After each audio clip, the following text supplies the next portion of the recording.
have a sheet in front of you, and then you have one of our prayer cards, and then you have the book in print form that we use to disciple new veterans. And the only thing different from a normal discipleship book is that it's written in veteran lingo, all the acronyms and things like that make it easier for them to understand. But on the sheet, we're going to answer two questions today. The first is, why should you have a disciple veteran ministry at your church? And then the second is, how do you implement a veteran ministry at your church? That's the topics that we're going to focus on this morning. Disciple Veteran began in 2017 out of necessity, basically. We had some veterans in our church that we needed to reach with the gospel, and we looked for a veteran ministry and couldn't find one that specifically spoke to their soul. We found a number of them that would feed veterans and help them with addictions and other things, but none that spoke to their soul, so we started one. And today there's approximately 70 different ones across the country in various stages of operation. Some just getting started. Some are full on like they are here at Cherry Street. They're doing great. We ran the numbers the other day. They've added 37 new veterans in the last 2.5 years since they've started. So they're doing great. To clear our minds about everything so that we can properly consider the information that we're going to put out, everything that we do is completely free. There's no cost. There's not going to be, something in a year for literature. There's something. Everything we do is completely free to churches. We try to make it as easy and inexpensive as possible so that every single church could implement this program into their church. So, any questions before we get started? Answering that first question? No? Okay. So why should you have a disciple veteran ministry at your church? And the first answer that I would give you is because you don't have many veterans in your church. Oftentimes when I first talk to a pastor about this, they'll say, well, we don't have many veterans in our church, and as the reason not to have a veteran ministry. And I would submit to you that's specifically the reason you should have a veterans ministry, because the goal isn't for the people that you have. They're already saved. Our goal is to reach those veterans out there that need the Lord and don't have them yet. And it's to motivate the veterans you do have to go get those guys. So that's the first reason I'd say, is because you don't have very many veterans in your ministry. The second reason is because we're not reaching veterans in correlation with the population of veterans. Veterans make up about, on average, 6% of the national population. And we'll look on our website in a few minutes and it'll tell you what your individual county's veteran population is. And if it's less than if your veterans in your congregation are less than what that average is, it means we're not reaching those veterans in your area, and we need to work on that. So you can find that when we get to our resources page here in a few minutes. The third reason that I'd say that you need a veterans ministry is because it's difficult to gain access to organizations in your area. And pastors will say, who are near a VA or a base, sometimes that they've tried to get in, or they've tried to get into the jail, tried to get into the VA, and they just can't. We have made inroads into all of those organizations, from Golden Corral, who gives away free veterans meals on Veterans Days. At Golden Corral, if you have one in your area, this is their ticket to get in. We stand at the door, make sure that they're veterans for Golden Corral, and then everyone gets the gospel and an invitation to the ministry. At the VAs, we've actually, in their whole health clinics, have been able to set up a course under the guise of a spiritual guidance course. And they allow us to come in and actually teach the veterans over a period of time. The veterans courts have opened the doors for us to go in and be mentors in their courts, where they're actually court ordered to meet with their mentor once a week, and that meeting takes place on Wednesday night at the Disciple Veteran meeting at the church that's associated. So because it's difficult to gain access is a reason that you should have a veterans ministry, because we've made the inroads to those organizations nationally, wherein you guys at your church would just be able to fall right into place in a number of different organizations. Any questions about anything thus far? And look, we're as informal as possible, so if you have something, just raise your hand. We've only got a certain amount of time, so I'm talking a little fast, but I want you to make sure that you got the information. So it's difficult to gain access. This is an important number. My pastor mentioned it a bit last night. Because veteran family population warrants a dedicated ministry. There's about 30.1 million veterans and family members in the United States today. When I say family members, the veteran's spouse, and the children that are actually living at home. 30.1 million.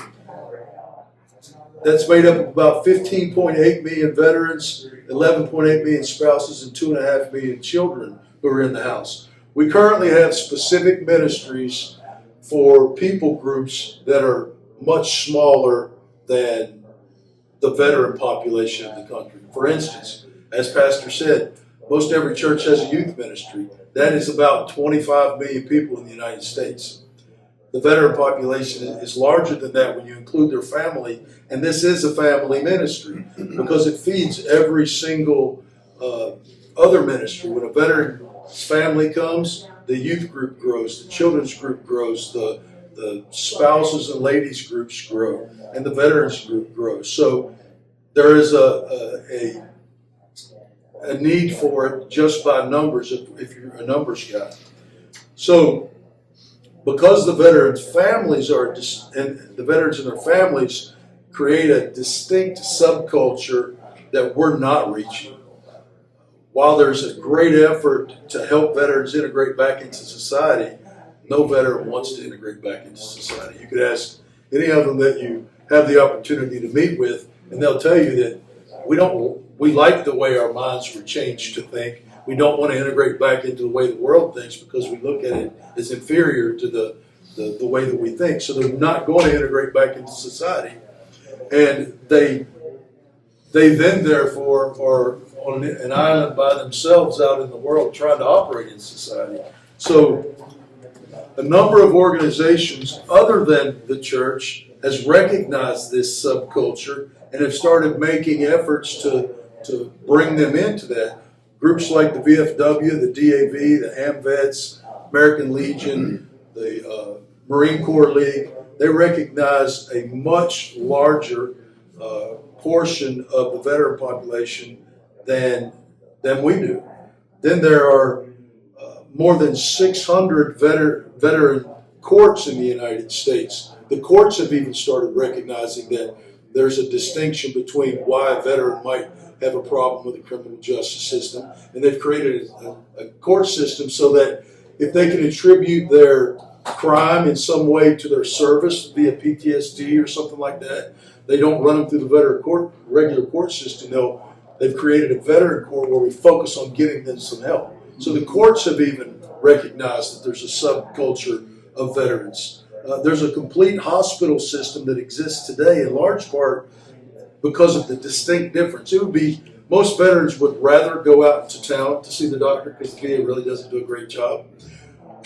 But it exists because they understand that there's a distinct difference between healthcare and veteran healthcare. So they keep that system in place. That's the only reason. Listen to this. There are more than 45,000 501c3 organizations in the U.S. that are veteran specific. Other people, other organizations are recognizing that subculture that we're missing out on, and they're tailored toward it, and they're working to reach those people. Bible colleges are starting to recognize that. We've most recently been working with Boston Baptist College. I have a hard time saying that sometimes. Boston Baptist College. And they've created a degree path where you get your Bible college degree with an emphasis on veteran ministries, just like you would music ministries or youth ministries or something like that. So the Bible colleges are recognizing it. Satan has definitely recognized it, and he takes advantage of it because the fastest growing religion among active duty and veteran population is the Nordic religion. It's the fastest growing one, and it's because they place an emphasis on the warrior mentality. I submit to you today that our Bible tells us specifically that we're in a literal war, and we need people with a warrior mentality in our churches to progress that war. And we're losing them to the enemy through this Nordic religion that is just crushing so many of the people that we minister to. These are just some of the organizations that recognize the veteran distinction in society, but none of the organizations that we've looked at thus far are giving any of these guys the gospel. They're not getting it in any of these subcultures, specific organizations. We're the only organization, speaking of the church, and most specifically the Baptist, Independent Baptist Church, we're the only organization in the world that God commissioned to get people the gospel. And we're failing at this because we just haven't recognized that distinction subgroup yet. And we need to. Any questions about any of those numbers or reasons thus far? Nothing? Okay. The sixth reason that you should have a veterans ministry in your church is because the veterans ministry is truly low-hanging fruit. It's been said, and rightly so, that veterans wear military hats and shirts and things like that out in the community, not for recognition, but so that we can identify each other. I want to talk to another veteran if I'm out at Lowe's and I happen to run into him.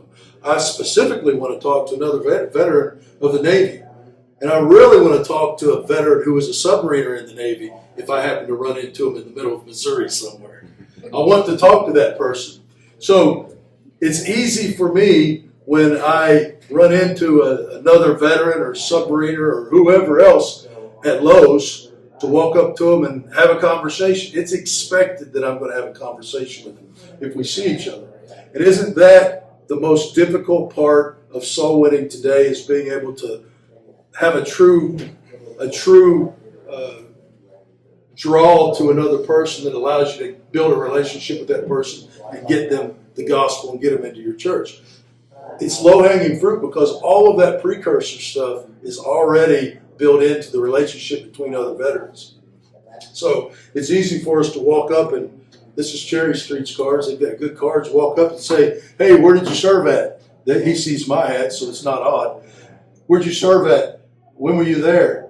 Razz him about being in the Marine Corps or something like that. And they say, "Look, we have a meeting every week at our church that I would love for you to come out." And I normally say something like, "It's nothing more than a bunch of veterans getting together, looking at the Bible, drinking coffee, and lying to each other most of the time. But we'd love to have you come out." And then we give them one of these cards, and 9 times out of 10, you'll see them. Because they're looking for that same camaraderie. So it's low-hanging fruit. Someone have a question? Nope? Oh, no. Okay, low-hanging fruit. And it truly is. And we'll give you another example of that here in a few minutes. Because veteran ministries feed every other ministry of the church is the next reason. 75% of current veterans are married, and 50% of them have children in their home. And when a veteran leaves the military, we've heard it said that when they leave the military, the number one thing they miss is the camaraderie, the structure. You have a guy who's in his mid-20s or late 30s who today is responsible for $1 million worth of equipment and people's literal lives. And the day that he gets out, all that goes away, all the structure goes away, all of it leaves. I submit to you that the same thing occurs with the veteran family, because where they work and where they live and who they serve with through their ombudsman and the family groups, that's their structure. That's what they know. And when they leave, they're looking for that same type of camaraderie, and we find it in Disciple Veteran. So because the wives get together and they do things, the children get together. I don't want to be afraid and think of it as a subculture of the church. It's not. The focus is to get them, it's the bridge to get them to the church and infiltrate them into the church so that they become part of the body. I tell, especially pastors who aren't veterans, may have an inclination of, how's this going to work out? Not every president of the United States is a veteran, but every president of the United States is the commander-in-chief, and that's the position that the pastor holds in this organization. He's the commander-in-chief of the Disciple Veteran Group, wherever it might be, regardless of his history. But it is a ministry that feeds every other ministry in the church. And finally, concerning the reasons you should have a Disciple Veteran Group, is because we owe it to them. In addition to being our duty under the Great Commission, the fact of the matter is that but for the grace of God and the service of veterans, we wouldn't be able to have this meeting that we're having this week. And you know, that kind of thing is said a lot, but it's the truth. You've been in places where they don't have the opportunity to even have a conversation like we're having right now. And it's but for the grace of the Lord and folks who put their name on the line that we have the ability to do that. So I submit to you that we owe them that. Any questions before we move to the second question? How do you implement a veteran ministry in your church? I've got a couple. Okay. One is, one comment, that veterans court thing. Yes, We have sir. a gentleman in our church that was spending 20 years in prison, and it was reduced to 4 because they went back through that. It's a wonderful thing. Second thing is, have you noticed a difference between like our presidencies and your ministry? I mean, my son was under the Obama administration. Right. He just hated the whole thing, and I didn't. But with this new, you said the warrior mentality and such. Have you noticed a difference? We definitely have people at the VA and things like that in government are certainly more afraid to allow groups like us in, depending on who the hierarchy is, because they'll just get in trouble. They'll have problems. But when you have guys like Hegseth and the president that we currently have, the doors are obviously a little more open for us to be able to go in and minister to veterans and are not worried about getting complaints filed against them. And a third thing, with all the influx of having a lot of people coming in from the United States or outside the United States, what about veterans from other countries and such? Have you seen anything like that? I mean, I've met a few. There are some. You're talking about veterans of our military, other armies. Of other armies. Yeah. Our goal isn't to create a group for veterans. Our goal is to get veterans saved. So whether it be if an Iraqi army veteran showed up at a church, I want to get him saved as much as I want. But I just to get didn't anyone know else. if that even opened the door for that. Well, if they are here and we can reach them, look, a guy in the British Army will have the same experiences as some of these guys who are in the American Army. So the language and the history is basically the same. The way they think is the same. So it makes it so that we can witness to those folks too. Okay. Anything else? Okay. So the second question is, how do you implement a veteran ministry at your church? And the first thing I would say is this: you don't do it alone. We've stubbed our toe and tripped and learned our lessons over almost 10 years now. And we would beg you to use us as much or as little as possible when there's questions, when they're, even to picking a leader, which I know is the most difficult part, coming up with someone who could lead the ministry. Even in doing that, I would recommend let us help you in vetting out who you think might be the right guy. The second step to it is to identify your leader. That's a crucial part. He's going to be the guy that pushes this thing. He's going to be the guy that works in it. And I tell you this, he's not going to look like the normal church leader that you would pick for some other type of ministry. Generally, the best one isn't necessarily, he's a little rough around the edges. He's solid in his beliefs, but he may not be the guy that you might pick to lead a Sunday school class for children, because I don't want that guy. I want somebody who's going to relate to these guys, and that's generally the one you should be looking for. So don't think so much in terms of, as we look at, churchdom. I like to say that my guys aren't church people, they're saved people, which makes it so that if he misses church on Sunday, I can grab him by the collar and say, hey, knucklehead, where were you at yesterday? And I want him to be able to do the same thing with the people that come behind him. So you don't have to look for the normal guy that you would look for. We recognized earlier on, and I said this earlier, that the best way to help Bible-believing churches reach veterans with the gospel is to make it as inexpensive and easy as possible. We tried to do that, and we continue to add resources to our website that helps you do that. And if on your sheet there, you can, I tried it this morning and the QR code worked. That takes you directly to our website. This is what it looks like when you first get there. And on the first page, you'll see some recommendations from some pastors that you might have seen in the last couple of days.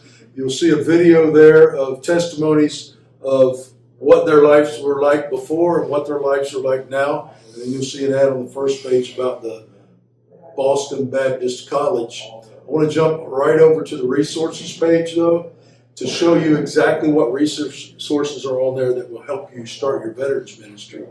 The very first one is a link that'll provide you with a step-by-step. We put it on paper so that we can, if you can refer to it if you have any questions. My recommendation is once you choose a leader, you tell him read through this so he has an idea of what it's like, and then call me, and we'll answer any questions and have a discussion about how we can get it started in his area. But this, if you go to that tab, it's a exhaustive how to start a veteran ministry, from the way to set up the room if you have a devoted room, to when you should have it, why you should have it there, how to interact with the veterans that you meet. The second tab, if you just click on the map right there, it'll tell you how many veterans you have in your specific community. We talked about that earlier. If you don't have the number of veterans in your congregation that it says you have in your county, then we're not meeting the goal.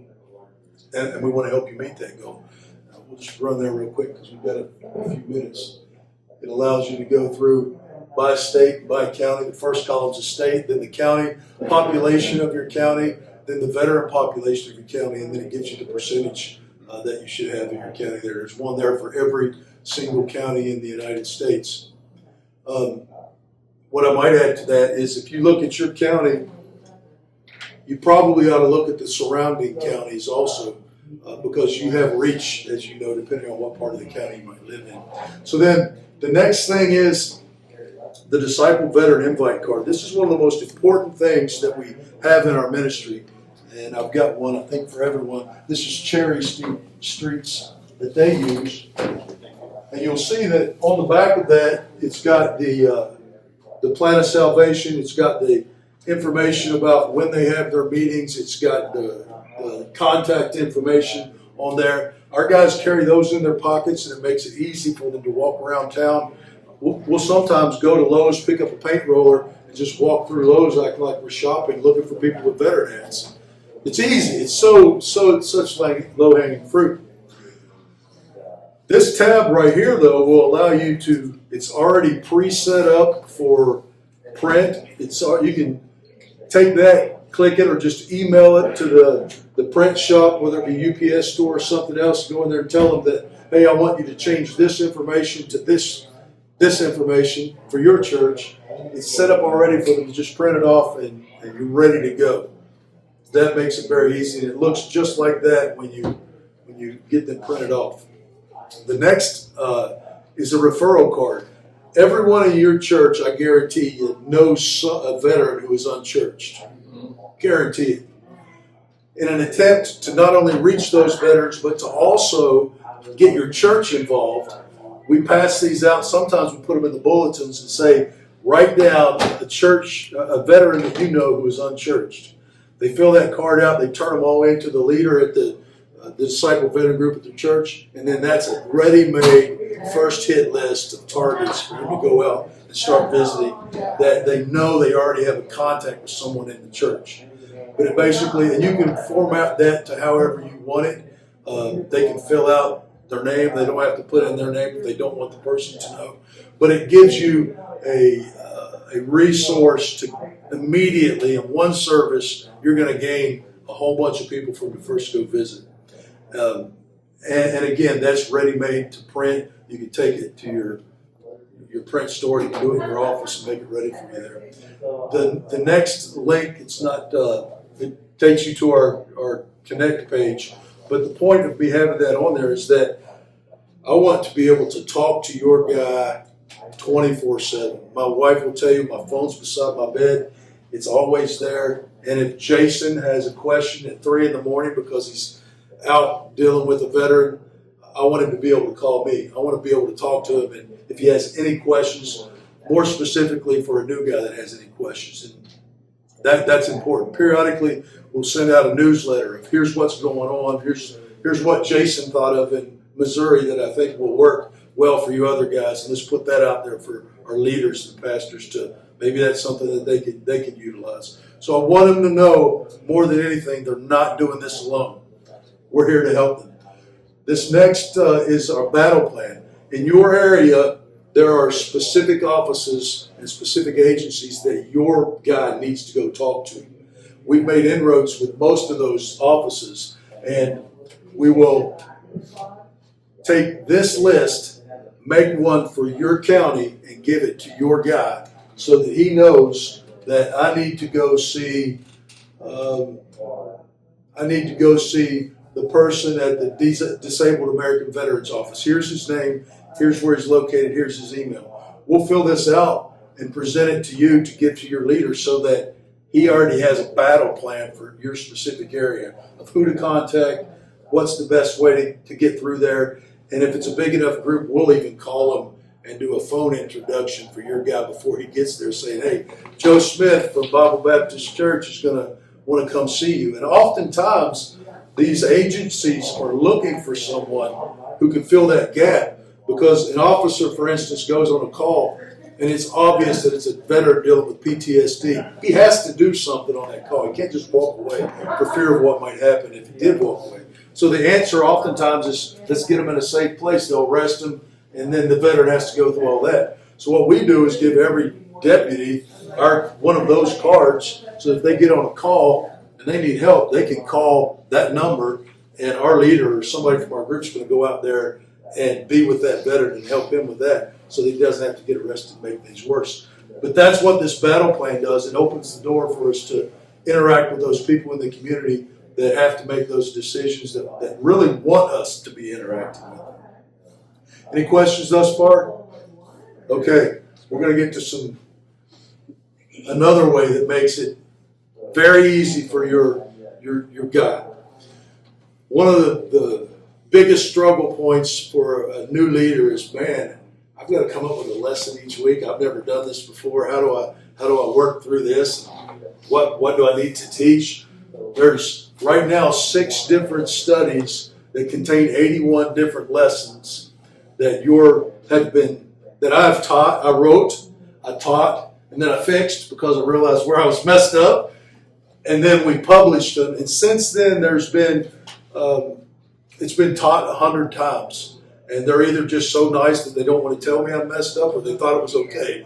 But it's been taught 100 times all over the country in different veteran groups.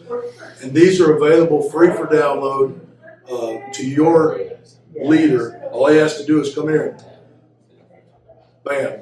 He's got that whole study right there. These studies aren't anything different than what we would normally teach. It's all King James. It's all been taught. It's all been corrected. It's all been republished. It's just written in veteran lingo, if you will. One time I was having a conversation with 3 or 4 veterans and a pastor. We've been talking for 10 minutes, and the pastor says, I have no idea what you guys even say. You're like speaking a different language.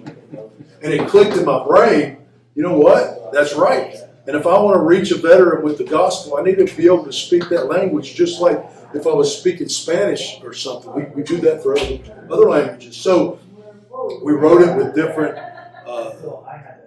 acronym and nomenclature of the veterans so that they best understand it. If I was to try to explain to a veteran what the Bible is to us as Christians, it's going to take me a while. Never even opened a Bible, never seen one maybe in some cases. But if I say, hey, this is your SOP for your life, I don't have to say anything else. They know that that's the standard operating procedure, and that if I do everything and live my life according to that SOP, I don't get in any trouble. Everything works right. We have no problem. So that's the way these lessons are written for that purpose and to understand it that way. Any questions about the studies? And we've actually gotten a few guys like Jason the goal is to get them started with this so they can teach through as little or as less of this as they want until they feel comfortable. And then they need to start recognizing the needs in their group and curtailing their lessons to that direction. Jason has done that over the last year or so, and he's actually now got some lessons that we're going to start including on our curriculum page here that he's taught and corrected, we've looked at, and we're going to keep adding to it. So there's opportunity there. Is Larry coming right back? Yeah, use restroom. They use restroom. Okay. Any questions before? What's about the difference between a Wednesday and a Sunday morning? Okay. Really nothing. At our church, we have a Wednesday night group and a Sunday morning Sunday school class for veterans and their wives, their spouses, or husbands. If at all possible, my recommendation is to do it on a time when you're actually having a service also, for a couple reasons. The nursery is there generally, and we want to get them infiltrated into the church, so they're going to interact with people in the church before and after the service, and probably even meet someone they might know that just didn't know they went to church there. So it's best if we could do it during a service time, Wednesday or Sunday morning. I would start with a Wednesday night, maybe grow into the Sunday morning. That Wednesday night is generally just for the veteran at our church anyway. I think you guys have family members in both, don't you? So either way it works out. Look at your field and see which way it's going to work best. Can I speak to that Please. real quick, just briefly? We started with a Wednesday night, and we incorporated the spouses to come into that, and that was a huge thing. And then we added a Sunday school veterans class, and we used that kind of as like a door into the church, because we had a lot of people that were coming on Wednesday nights but not coming on Right. Sunday. Because, and again, that's kind of counterproductive to the goal is to see them get saved and plugged into the life of the local church. And so if they don't stay in the veterans class on Sunday, that's okay, because we've had some vets join other Sunday school classes and get plugged in. That's okay. But you have a better chance of getting that vet and his wife, or that vet and his brother that are coming on a Wednesday night to come to a veteran Sunday school class, Right. then you already get them to, hey, come to the adult one class. Oh, wait a minute, what? You know? And then it's a great connection. Yeah. And to that point, our veterans class, they often ask, well, hey, I've got a friend who's not a veteran. Can they come? And I'll say, yeah, let's get them here. They can sit in our class, and while we're here, I'll go get the guy who runs the class they should be in to introduce themselves, and then they end up in that class. So it's a feeder for everything. Anything else before we get to closing comments here? Okay, I'm going to give you one more reason that every one of you should have a veteran ministry at your church. Because every single one of you have a Sonny Clark, a Stephen, and a Larry in your community. Shortly after, Sonny is an example of low-hanging fruit that I was talking about. He might not like it because I love you, but you're low-hanging fruit. Okay. He's a perfect example of what we've been talking about. Shortly after beginning the ministry here at Cherry Street, Larry was out at Lowe's wearing his ball cap. Sonny was walking around wearing his Army ball cap. And Larry was able to walk up and talk to Sonny and have a conversation, and gave Sonny that invite card that you've got on your desk there. Paula, Sonny's wife, said, Sonny, you're 82 years old. You've never gone to church before. Why now are you going to church? And Sonny says, because nobody's ever invited me to church before. The heartland of the United States, the Bible college here, churches everywhere, and nobody invited Sonny to church before. He's a tough-looking guy, and I might not want to walk up to him if I didn't understand why he was so tough-looking wearing an Army hat. But Larry had no problem because they had a connection, right? Right, Larry? Had no problem doing that. Sonny and Paula were both at the very next Disciple Veteran meeting. 2 weeks later, Sonny got saved. Amen. And as I understand it now, Sonny's been to every service, and he's growing, and he's getting excited. And I've had 2 conversations with him that aren't in my notes since I've been here. And man, he's taught me something. It's this. He's kind of angry. Because he said, if Larry hadn't, I went 82 years of my life, these people are supposed to be giving me the gospel. If it wasn't for Larry, man, I would be out there not knowing anything about life. He says, I've tried to live the 10 Commandments my whole life, but that wasn't what gets me to heaven, and I didn't even know. Every single one of us have a Larry, and a Sonny, and a Stephen in our communities that they just didn't know. I want Jason to explain to you Stephen's situation because he's experienced it. When we started the sub-veteran, we obviously put it on our website, and it was an access point to our church from our website. Stephen was, he's a Marine veteran, has tumors because of the firefighting foam, and he's had 8 brain surgeries, and just has struggled, and was looking for something to help him. And he found us on the website. He Googled veteran and hope. Since he can't hear, I went to his house, and we started talking face to face, and come to find out that Stephen had a gun in his hand and was ready to end it because he had At the time, he had typed veteran hope. He had gotten that low in his life, and through the Disciple Veteran Ministry and us building a relationship with Steve and Sonny and Larry ministering to him, Stephen trusted Christ as Savior. Amen. His wife is actually a pastor's kid. And she got disenfranchised, disengaged from church just because of life circumstances. She got right with the Lord. He got saved, got baptized, and now they're faithful here ever since they got connected with a veteran ministry. So it's powerful. There's just people waiting out there to have, and they're not going to come to us. Right. But if we throw the net out or the hook out through this incredible ministry, we're going to see not just vets, but their entire families. There's a whole subculture that we don't even reach. And we've explained it, we've talked about it, and I just beg you to get involved in that and go reach the veterans in your community. Any other questions? We're finished. We got about 4 minutes. I just want to say something. We also have shirts for that people can wear here at Cherry Street too. That Show them your shirt. Show them the church. It says Cherry Street, and it's just like the cards that we have. And I did see a guy. I saw 2 people at the veteran thing. I invited not only Sonny, but I invited Wally too to come to the veteran service, and he comes too. And there was a man that I walked up to and gave him a card, and he called the church and said, I talked to a preacher, which I'm not a preacher, but he said I got saved. From the card? From the card, because it has scripture on the back, and he called the church and said I accepted Jesus as my Savior.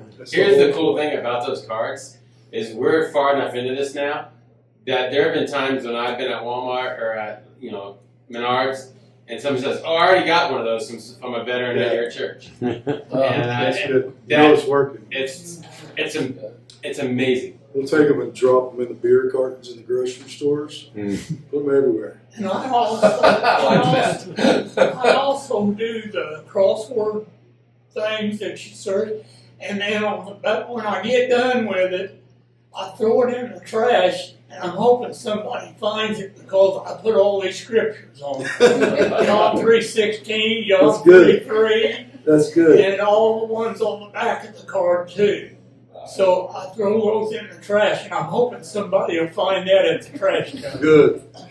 It's a multi-generational ministry. We've got guys in our group back in South Carolina. I've got 2 guys who've been out of the military less than 6 months in their early 20s. All the way up to guys in their 80s. So it's a multi-generational. An 80-year-old can talk to a 20-year-old and they have the same camaraderie. They've been the same places. So it really reaches a lot more people than we think. Anything else? I appreciate your interest. And if there's anything we can do to help you get started, please call us. Okay? Sonny, will you close us out in prayer? Yeah, I'm not very good. I'll get back. Let's talk to the Lord.